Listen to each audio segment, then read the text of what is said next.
Noong October 15, 2025, sinabi ni President Ferdinand Marcos Jr. na wala siyang kinalaman sa mga alegasyon ng korupsyon at irregularidad sa mga flood control projects sa bansa. Ayon sa kanya, ang mga taong nag-uugnay sa kanya sa isyong ito ay gusto lang siyang patalsikan sa pwesto.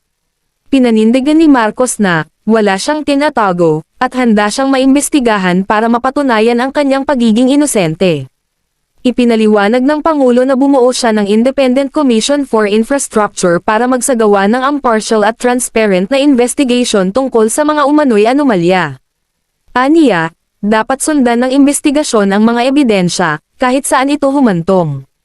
Ang kontrobersya sa flood control projects ay nagsimula dahil sa mga report ng ghost projects, poor quality construction, at mga di umano'y kickback ng ilang opisyal. Dahil dito, nagsimula ring mag-imbestiga ang Senado at Kamara. Samantala, patuloy ang panawagan ng mga civic groups at opposition leaders para sa isang fair at independent na investigation.